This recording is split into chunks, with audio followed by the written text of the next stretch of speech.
तो चरक चिकित्सा पहली क्लास है ये, तो पार्ट 2 यहाँ से शुरू कर रहे हैं। पहले चिकित्सा स्थान पढ़ेंगे, उसके बाद इसके कंटिन्यूएशन में हम लोग पंचकर्म पढ़ेंगे, जैसा कुछ लोग पूछ रहे थे, है ना। तो कल डिस्कशन हुआ था इस बारे में हमारा इवनिंग बैच में। तो पहले चिकित्सा स्थान, इसके बाद फिर साथ में पंचकर्म पढ़ेंगे हम लोग कल्प सिद्धि के साथ, देखोगे। तो जैसा हमेशा करते हैं, कोई नया पार्ट शुरू करने से पहले थोड़ा सा बेसिक उसके बारे में जान लेते हैं। तो ये चिकित्सा स्थान शुरू करने के पहले स्टार्टिंग की 2 चैप्टर हैं। पहला है रसायन और दूसरा है वाजीकरण। तो मेनली तो उनसे रिलेटेड और इसके अलावा चिकित्सा से रिलेटेड कुछ पॉइंट्स यहाँ लिखे हुए हैं, उनको थोड़ा जान लो, बेहतर है। देखेंगे तो यहाँ कुछ पर्याय लिखे हुए हैं चिकित्सा स्थान के, कि और किन किन नामों से जानते हैं इसको।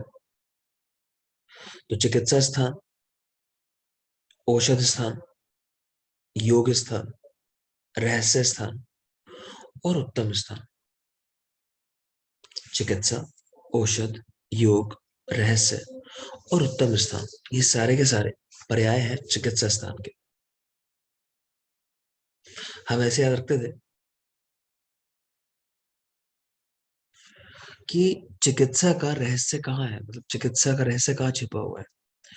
औषधियों के उत्तम योग में। तो लिख सकते हो इस तरह कोड इसको, कि चिकित्सा का रहस्य मतलब चिकित्सा स्थान, रहस्य यानी रहस्य स्थान। जो चिकित्सा का रहस्य औषधियों के उत्तम योग में है। औषध स्थान, उत्तम स्थान और योग स्थान, है ना। कि अगर चिकित्सा करनी है तो डिपेंड करता है कि आपने औषधियों का योग कैसा बनाया है। इस तरह करके कोड इसका याद कर सकते हो।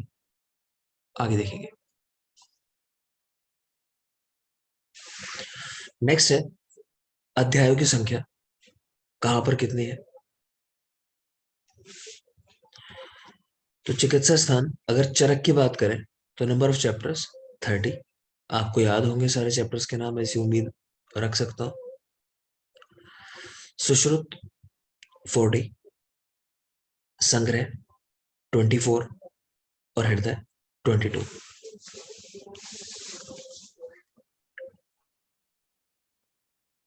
तो चरक में 30, सुश्रुत में 40, संग्रह में 24 और हृदय में 22। अब बात करें रसायन की, कहाँ उल्लेख आया है। तो चरक चिकित्सा का जो पहला चैप्टर है, वहां रसायन का वर्णन है। चरक चिकित्सा 1। सुश्रुत चिकित्सा 27 से लेकर 30 तक रसायन का उल्लेख किया। सुश्रुत ने चिकित्सा 27 से लेकर चिकित्सा 30 तक रसायन का वर्णन किया। अष्टांग हृदय उत्तर तंत्र 39। अष्टांग हृदय उत्तर तंत्र 39। अष्टांग संग्रह उत्तर तंत्र 49। तो रसायन का उल्लेख चरक ने पहला चैप्टर जो है, यानी चरक चिकित्सा 1 में उल्लेख किया। सुश्रुत ने चिकित्सा के 27 से लेकर 30 नंबर चैप्टर तक, 27 से 30। अष्टांग हृदय उत्तर तंत्र 39 और अष्टांग संग्रह उत्तर तंत्र 49। रसायन का उल्लेख।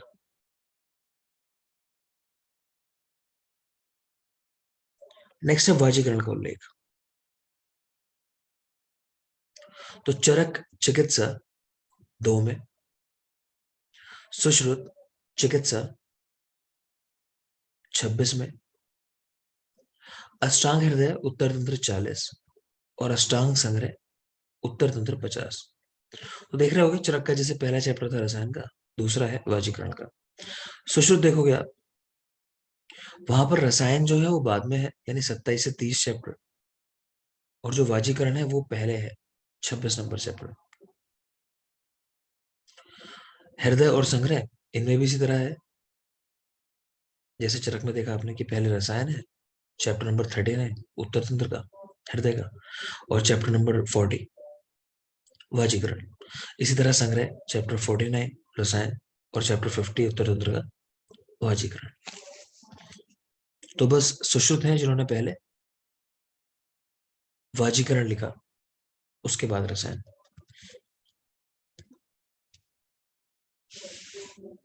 नेक्स्ट देख रहे हैं चरक चिकित्सा एक, चैप्टर का नाम रसायन अध्याय। चरक चिकित्सा एक, चैप्टर का नाम रसायन अध्याय। तो यहां देख रहे हो इसमें कुल 4 पाद है। जनरली क्या होता है कि एक चैप्टर लिखा गया तो एक सिंगल चैप्टर होता है, उसमें कुछ पार्ट नहीं होते।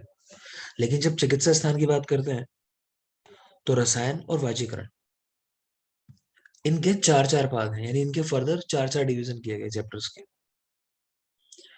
रसायन अध्याय की बात करें तो देख रहे हो 4 कौन से हिस्से हैं।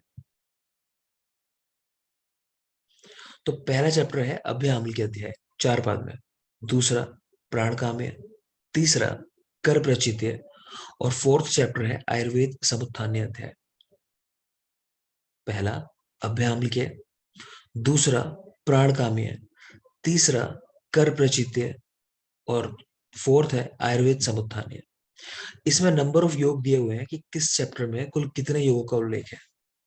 जैसे मैंने आपको एक पॉइंट अगर मैं बात करूं, जो हम लोग चरक इतिहास में पढ़ते हैं सूत्र स्थान के साथ, कि चरक संहिता में लगभग कितने योगों का उल्लेख है। तो 1950 योग आपने पढ़े लगभग, है ना, 1950। तो उन्हीं योगों में ये नंबर है कि अभ्याम्ल के 6 योग, प्राणकाम्य 37, कर प्रचित्य 16, आयुर्वेद समुत्थान्य तो 4 योग आए लगभग। टोटल देख लोगे तो 63 योग की बात आई है। टोटल 63 योग। बात करें चिकित्सा 2 की, चैप्टर का नाम है वाजीकरण अध्याय। इसके भी 4 पाद है। पहला देख रहे हो संयोग क्षर मूल्य,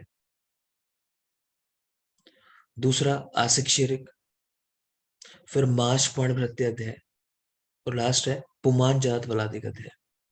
इनमें योगों की संख्या देखें अगर तो 15 8 15 12, 15 फिर 8 फिर 15 फिर 12, और कुल योगों की संख्या ये हो गई 50।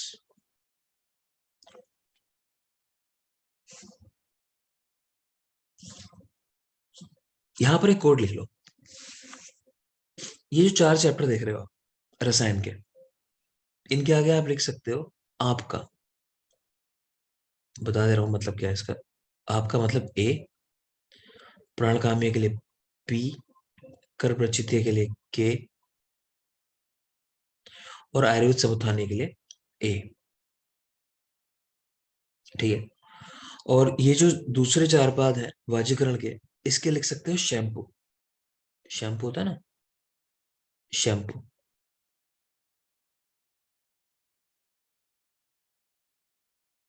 तो एस एच लिख सकते हो यहां पर संयोगक्षर मूल्य, या फिर SAMPU इस तरह लिख लो। गांव की भाषा में शैम्पू को शैम्पू बोल देते हैं ना।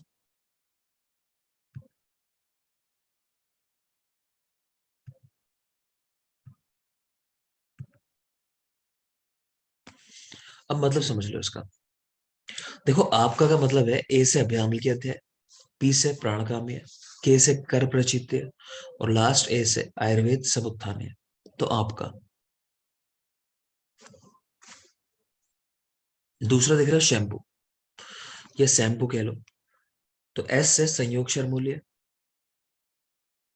ए से आसिक शीर्षक, एम से माश पर्ण भृत्य अध्याय, और PU यानी कि पुमान जात बलादिक अध्याय। तो आपका शैम्पू 6 37 16 4 15 8 15 12, ऐसे आप याद रखोगे। अब इन चैप्टर्स के बारे में कुछ और जरूरी बातें हैं, चाहोगे तो लिख सकते हो। जैसे ये चैप्टर देख रहे हो कर प्रचित्य अध्याय, तीसरा रसायन का। तो बोलते हैं चैप्टर का नाम कर प्रचित्य क्यों है ना, क्योंकि इसमें जो आंवले हैं उनको हाथों से इकट्ठा करने की बात आई है। जैसे कर कर कहते हैं हाथों के लिए। ठीक है ना। तो जो तीसरा चैप्टर है कर प्रचित्य अध्याय। प्लस फोर्थ चैप्टर देख रहे हो, आयुर्वेद समुत्थान्य अध्याय रसायन का। यहां पे क्वेश्चन आता है, पहला तो ये कि चैप्टर का नाम आयुर्वेद समुत्थानीय क्यों है। तो लिख सकते हो एक पॉइंट यहां पर, चरक संहिता लिख लो। चरक संहिता आयुर्वेद का अवतरण, चरक संहिता आयुर्वेद का अवतरण दो स्थानों पर बताया गया। चरक संहिता आयुर्वेद का अवतरण दो स्थानों पर बताया गया। चरक सूत्र एक और चरक चिकित्सा एक चतुर्थ पाद।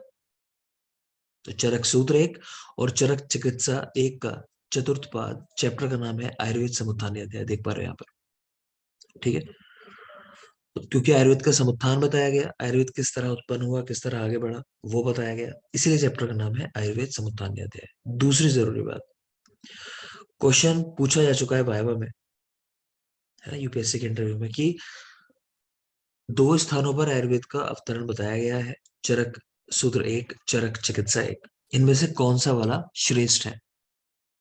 तो याद रखोगे आयुर्वेद समुत्थान, यानी ये चैप्टर जो है, ये वाला जो अवतरण बताया गया ये श्रेष्ठ मानते हैं। ठीक है, तो लिख लो श्रेष्ठ अवतरण चरक चिकित्सा वन चतुर्थ पाद।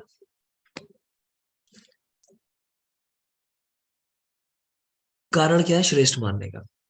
देखो सूत्र एक में जो आयुर्वेद का अवतरण बताया गया था, वहां एक ऋषि है भारद्वाज, तो वो जाते हैं भगवान इंद्र के पास ज्ञान लेने के लिए, और आने के बाद वो ज्ञान जो है अपने शिष्यों को देते हैं, आत्रेय इत्यादि।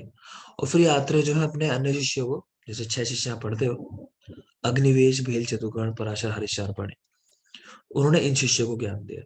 अभी नहीं याद है आप लोगों को, यहीं से पढ़ना शुरू किया आपने पार्ट 2 से, कोई बात नहीं है। इतना याद रखो कि भारद्वाज जो ऋषि थे वो नहीं थे यहाँ पर चिकित्सा स्थान वाले में। तो सूत्र स्थान में भारद्वाज ऋषि का उल्लेख आया है, भारद्वाज, और चिकित्सा स्थान में भारद्वाज ऋषि का उल्लेख नहीं है बीच में। ठीक है, और ऐसा माना जाता है, एक सिंपल सा रूल है कि कोई ज्ञान जितने ज्यादा लेवल से होके आता है ना, बीच में 10 लोगों ने अगर वो चीज सुनी और वो आगे उसको बोलते रहे, तो कुछ ना कुछ गड़बड़ करते जाएंगे, है ना।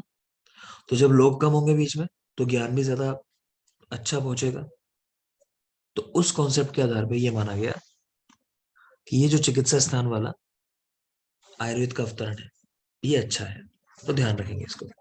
ठीक है, भारद्वाज ऋषि का नाम लिख लो, यहां पर नहीं है भारद्वाज चिकित्सा स्थान वाले में।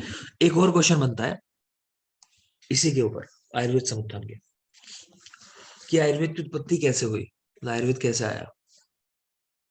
तो वो सब तो पढ़ते हो कि शाश्वत है ना, नित्य है, लेकिन एक शब्द आता है श्लोक में, ब्रह्मा स्मृतवा, कि ब्रह्मा जी ने आयुर्वेद का स्मरण किया, मतलब याद किया उसको।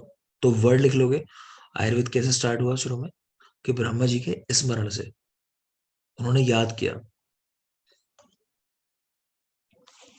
ठीक है, आगे देखेंगे।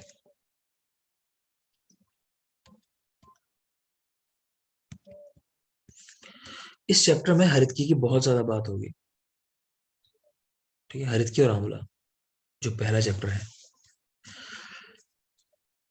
तो एक बात जो आपको ध्यान आनी चाहिए हरितकी के बारे में, हरितकी और आंवला की, आप लोग को अग्रे याद कराए होंगे, तो अग्रे में आपने देखा होगा कि व्यय स्थापना नाम द्रव्य जो है जो आयु को स्थापित रखता है, उसमें हमने उदाहरण पढ़ा है आंवला। ठीक है, आंवले को बोला गया है आंवला, आंवला व्यय स्थापना नाम। लेकिन हरितकी के लिए भी ऐसी बात आई है, ये भी व्यय को स्थापित करती है, अगर ऑप्शन के अंदर आंवला ना दिया हो तब आप हरितकी के साथ जा सकते हो।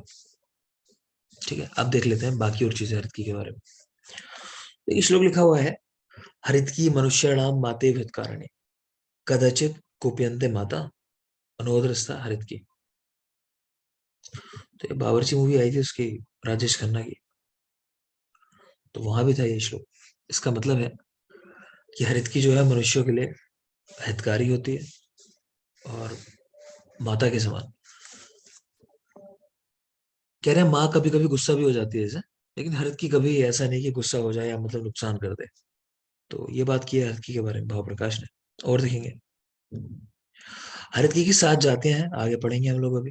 उन 7 जातियों में अगर बात करें तो चेत की जाति के लिए लिखा हुआ है, चेत की, कि नृपाणाम सुकुमाराणाम कृशानाम भेषज द्वेषाम चेत की परम शस्ता हिता सुख विरेचनी। कि राजाओं के लिए, सुकुमार प्रकृति के व्यक्तियों के लिए, कृष लोगों के लिए, जो भेषज से द्वेष रखते हैं ऐसे लोगों के लिए ये श्रेष्ठ है चेत की। ठीक है, सुखपूर्वक विवेचन करा देती है। तो याद रखोगे, अगर पूछ ले एग्जाम में क्वेश्चन कि भाई नृप के लिए, सुकुमार प्रकृति लोग, क्रश, भेषज द्वेषी, इनके लिए क्या दोगे, तो हरत की चेत की जाति, ये याद रखेंगे। नेक्स्ट देखो, कह रहे हरत की के जो 7 भेद हैं उनमें से कौन सी श्रेष्ठ है, अगर पूछी जाए एक आंसर लगाना हो तो आंसर लगाओगे विजया। ध्यान रखना, अगर श्लोक रख के पूछे कि निरप सुकुमार व्यक्तियों के लिए कौन सी श्रेष्ठ है तो चेत की। अगर पूछे हरत की के सभी भेदों में श्रेष्ठ भेद कौन सा है, तब आंसर लगाना है विजया। कह रहे हैं क्यों श्रेष्ठ है, सुख प्रयोग सुलभ सर्व रोगेशु शस्यते, है ना, इसको यूज करना आसान है, सुलभ है, इजीली अवेलेबल है, और सर्व रोगेशु शस्यते, सभी रोगों में शस्य है, मतलब अच्छी है। कुछ और पर्याय यहाँ लिखे हुए हैं हरितकी के, देख लोगे। अभ्य, पथ्य, कायस्था, पूतना, अमृता, हेमवती, आव्यथा, चेतकी,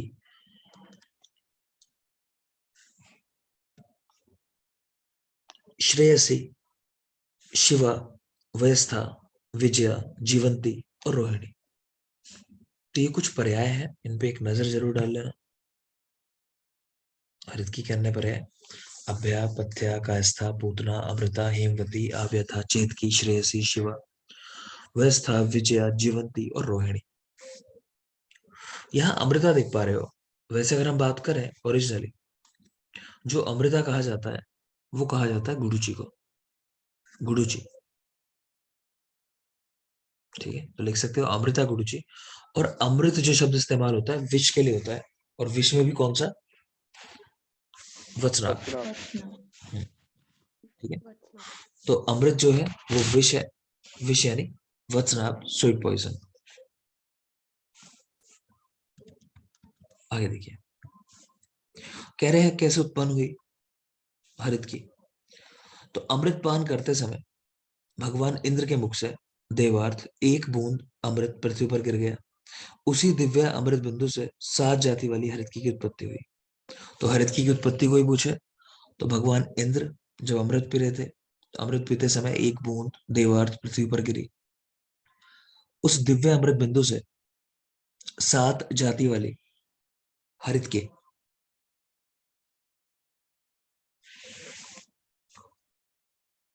उत्पन्न हुई, याद रखोगे। आगे देखेंगे हरित की में रस कौन से होता है। हरित की, इसमें रस कौन से होता है, देखो हरित की जो है इसमें 5 रस होते हैं, सिर्फ लवण रस नहीं होता। हरित की के अंदर 6 में से 5 रस है, एक्सेप्ट लवण, लवण रस नहीं होता। लिख भी सकते हो सामने किन किन द्रव्यों में लवण रस नहीं होता और 5 रस होता है, तो लिख लो हरित की, आम्ल की और मध्य। हरित की, आम्ल की और मध्य।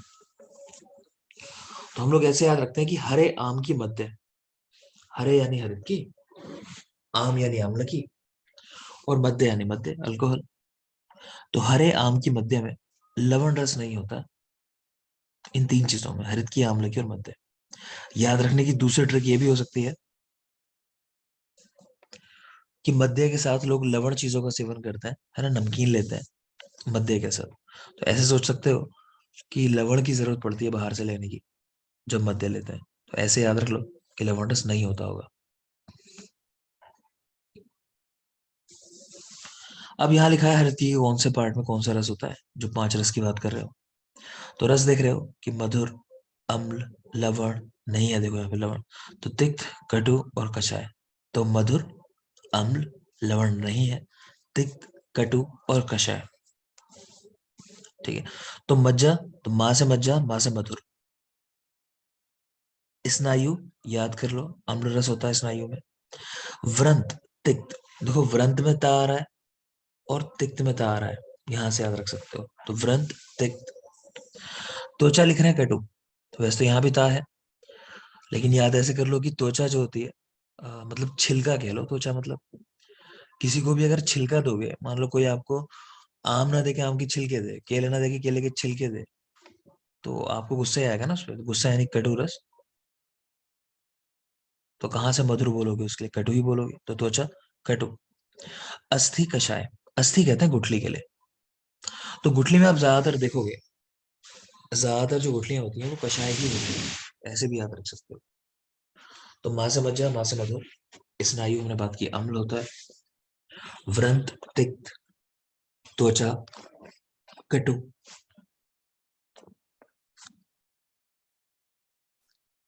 अस्थि कषाय। यहीं पे चाहो तो एक कोड लिख लो, क्योंकि जल्दी ही द्रव्य गुण, आप लोग को फैमिली नेम्स और इनके बोटेनिकल नेम्स वो भी याद कराने शुरू करने हैं, है ना। संडे क्लासेस से वो शुरू करेंगे, जहां तक हम लोग जल्दी पदार्थ करने के बाद। तो एक कोड लिखो, लिखो हरे भरे अर्जुन, हरे भरे अर्जुन कमरे में धंस गए।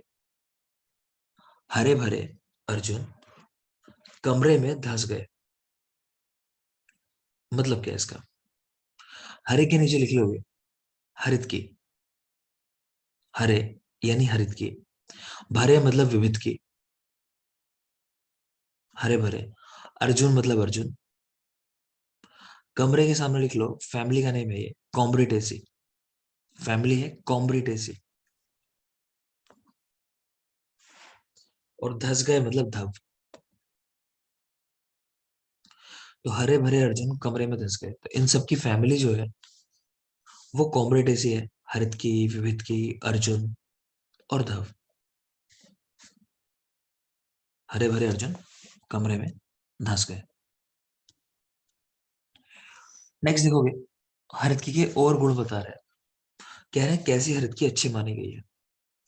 तो नवा, स्निग्धा, घना, वृत्ता, गुर्वी, गुर्वी क्षिप्ता चाम से निमज्जित, सप्रशस्ता, चा कथिता, अति गुण प्रदा। तो नवीन हो, स्निग्ध हो, घन, वृत, भारी हो और जल में डालने पर डूब जाए, ऐसी हरित की उत्तम मानी गई है। एक चीज और लिख लोगे यहाँ पर, हरित की का वेट लिखो, प्रशस्त हरित की, उसका वजन लिख लो 2 कर्ष। प्रशस्त हरित की जो है उसका वेट कितना होना चाहिए, तो 2 कर्ष।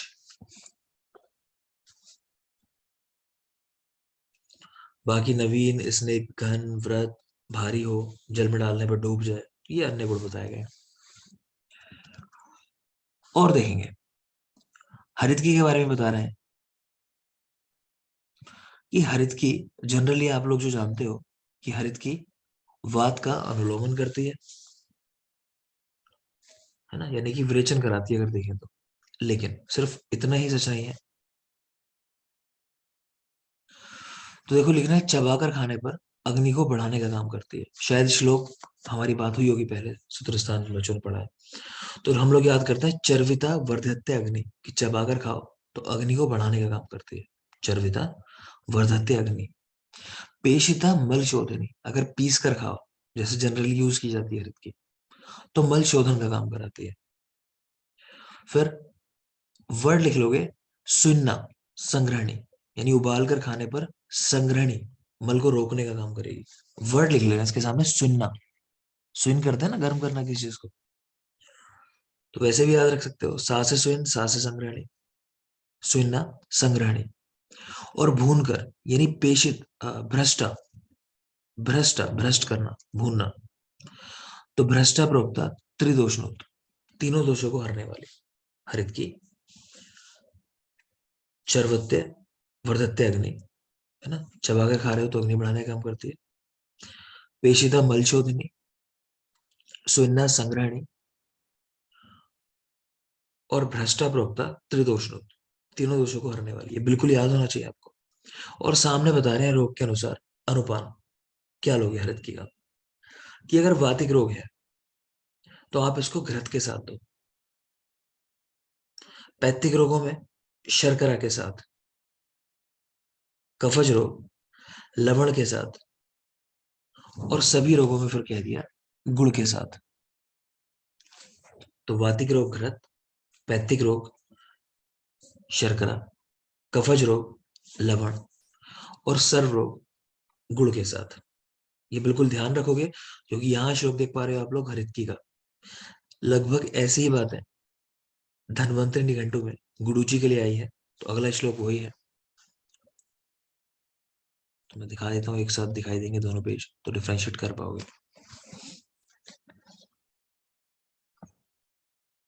तो नीचे देख पा रहे हो धन्वंतरि निघंटु, गुडुची के लिए क्या कह रहा है। तो यहां देखोगे वातिक रोग घृत के साथ गुडुची का सेवन, ठीक है। पैत्तिक रोग सीता के साथ, सही चल रहा है, सीता शर्करा एक ही बात है। कफज रोग में लवण की जगह देखो यहाँ पर मधु लिख दिया। कफज रोगों में गुडुची वो मधु के साथ लेनी है। वैसे मधु ही हम लोग जनरली याद रखते हैं, लेकिन हरितकी के लिए लवण के साथ लिखा हुआ है। फिर वहां सर्व रोगों में गुड़ के साथ दिया था, यहां देख रहे हो विबंध में गुड़ के साथ, विबंध कॉन्स्टिपेशन। आमवात शुंठी के साथ, आमवात शुंठी के साथ, और वात रक्त में एरंड तेल के साथ। तो गुडुची वातिक रोगों में घृत से, पैत्तिक रोगों में सिता से, यहां तक सेम ही है हरितकी के जैसा। लेकिन कफज रोगों में मधु, जबकि हरितकी में लवण था। यहाँ विबंध में गुड़ के साथ दे रहे हैं, हरितकी में सभी रोगों में लिखा था गुड़ के साथ। प्लस यहाँ आम वात और वात रक्त की बात हुई है, तो आम वात में शुंठी के साथ और वात रक्त में एरंड तेल के साथ।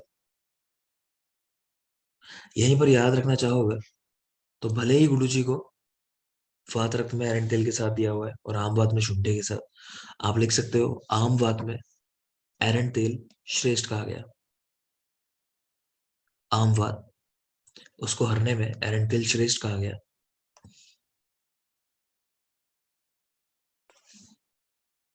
और आम वात का जो गुगलू वाला योग है जो जनरली प्रिस्क्राइब्ड होता है, उसका नाम लिख लो सिंगनाथ गुगलू, सिंगनाथ गुगलू। और लिख लो कि इसमें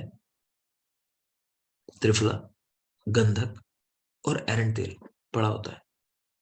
सिंगनाथ गुगलू, त्रिफला, एरंड तेल और गंधक, ये कंटेंट पड़े होते हैं।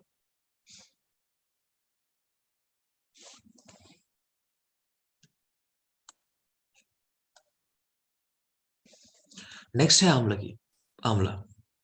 तो जैसे मैंने कहा कि आंवले में भी वही गुण है हरितकी वाले, दोनों वे स्थापन का काम करते हैं। लेकिन फिर भी आंवला की में कुछ गुण ऐसे हैं जो हरितकी के कंपैरिजन में ज्यादा कह लो या अलग कह लो, तो वही कह रहे हैं हरितकी शवम धात्री फलम, हरितकी समान है धात्री फलम यानी आंवले के। लेकिन कुछ गुण अलग हैं, ये आंवले के गुण लिखे नीचे लाइन में लिखे हुए हैं, है ना, जो एक्सेप्शन में करके लिखे हुए हैं, ये आंवले के गुण है कि आंवले में ये गुण अधिक होते हैं। कौन कौन से? रक्त पित्तम प्रमेय अग्नम परम वृश्य रसायनम। ये आंवला रक्त पित्त को विशेष रूप से हरता है। प्रमेय में आप देखते हो कि आंवले का प्रयोग कराया जाता है। वृश्य है, रसायन का काम ज्यादा अच्छा करता है। तो ये कैरेक्टर कुछ ज्यादा अलग है आंवले के अंदर। तो रक्त पित्तम प्रमेय अग्नम परम वृश्य रसायनम बिल्कुल याद रखेंगे। भाव प्रकाश। नेक्स्ट टॉपिक स्टार्ट हो रहा है वो है त्रिफला। तो त्रिफला अपने आप में बहुत जरूरी है। एक छोटा सा ब्रेक लेंगे हम लोग पहले,